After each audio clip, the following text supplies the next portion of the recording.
जय श्री कृष्णा। आपके अपने लड्डू गोपाल कृष्णा ब्लॉग चैनल में स्वागत है। तो आज हम बात करते हैं सकट चौथ के बारे में। ओम श्री गणेशाय नमः। धार्मिक मान्यताओं के अनुसार महिलाएं अपनी संतान की लंबी उम्र की कामना से हर साल संकष्टी चतुर्थी का व्रत रखती हैं। संकष्टी चतुर्थी का व्रत भगवान गणेश जी को समर्पित होता है। वैसे तो हर महीने में चतुर्थी तिथि पड़ती है, लेकिन माघ माह के कृष्ण पक्ष की चतुर्थी का अपने आप में विशेष महत्व है। इस दिन पड़ने वाली चतुर्थी को संकट चौथ, तिलकुट्टा चौथ, तिल चौथ, माघी चौथ के नाम से भी जाना जाता है और यह साल भर की सबसे बड़ी चौथ में से एक है। इस दिन भगवान गणेश के अलावा चौथ माई की भी पूजा की जाती है।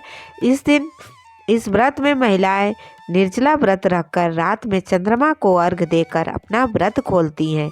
चलिए आपको बताते हैं इस साल संकट चौथ का व्रत कब रहेगा, इस दिन पड़ने वाले शुभ मुहूर्त कौन कौन से होंगे और राहु काल का समय क्या रहेगा। इसके अलावा चंद्रोदय का समय क्या रहेगा। इस बार चतुर्थी तिथि कब प्रारंभ होगी। 17 जनवरी सुबह 4:07 से और तिथि समाप्त होगी 18 जनवरी शनिवार सुबह 5:30 पर। इसलिए इस बार संकट चौथ का व्रत 17 जनवरी दिन शुक्रवार को ही रखा जाएगा। संकट चौथ के व्रत में सुबह से लेकर रात तक व्रत रखा जाता है। रात के समय भगवान गणेश को तिल, गुड़, मोदक और मूंगफली आदि का भोग लगाकर प्रसाद रूप में ग्रहण किया जाता है। 17 जनवरी शुक्रवार को सूर्योदय होगा सुबह 7:14 पर, सूर्यास्त शाम 5:59 पर। ब्रह्म मुहूर्त का समय सुबह 5:37 से 6:25 तक रहेगा।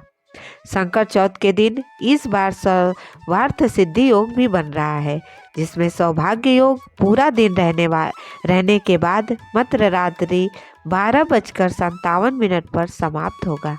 इसके बाद में शोभन योग प्रारंभ हो जाएगा। अमृत काल सुबह 10:11 से 11:53 तक रहेगा। राहु काल सुबह 10:30 से दोपहर 12 बजे तक रहेगा। अब जानते हैं पूजा के उत्तम मुहूर्तों के बारे में। संकट चौथ की पूजा का सुबह का शुभ मुहूर्त सुबह 5:54 से 7:15 तक रहेगा। शाम की पूजा का मुहूर्त शाम 5:48 से 7:09 तक रहेगा। इसके अलावा अभिजीत मुहूर्त में यानी दोपहर के समय कि भगवान गणेश जी की पूजा की जाती है, कथा का श्रवण किया जाता है, तो अभिजीत मुहूर्त दोपहर 12:15 से 12:58 तक रहेगा। अभिजीत मुहूर्त में की गई पूजा बहुत जल्दी सफल होती है। चंद्रोदय होगा रात 9:18 पर। तो संकट चौथ के दिन रात को चंद्र देवता को जो अर्घ दिया जाता है, वह इस समय के बाद से आप किसी भी अर्घ देकर अपने व्रत का पालन कर सकते हैं। चौथ का व्रत निर्जल और निराहार रखा जाता है। जिनकी सामर्थ्य निर्जला निराहार रहने की ना हो, वह इस व्रत में सुबह की पूजा करने के बाद चाय, पानी या फल आदि ले सकते हैं। संकट चौथ का व्रत कोई भी रख सकता है। भगवान गणेश की विशेष कृपा पाने के लिए आज के दिन नमक का सेवन करने से बचना चाहिए। विधि विधान से भगवान गणेश जी की पूजा करके मंत्रों का जाप करने के अलावा कथा का श्रवण भी किया चाहिए, तभी व्रत पूर्ण माना जाता है।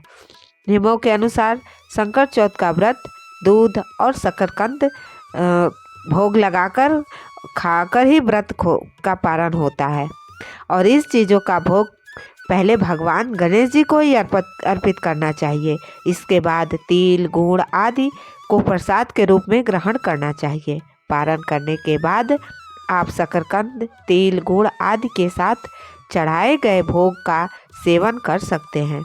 और जिनकी सामर्थ्य आज के दिन निराहार या निर्जल रहने की ना हो, वह आज के दिन के समय जूस या फल आदि भी ग्रहण कर सकते हैं।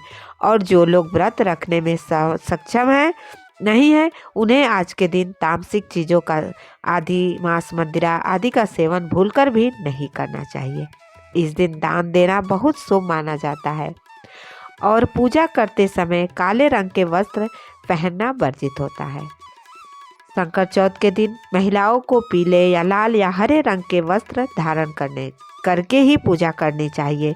धार्मिक मान्यताओं के अनुसार भगवान गणेश जी को तुलसी के पत्ते नहीं चढ़ाए जाते हैं और इस दिन व्रत के दौरान यदि आपने व्रत रखा है तो चंद्रमा को अर्घ दिए बिना व्रत का पारण नहीं करना चाहिए।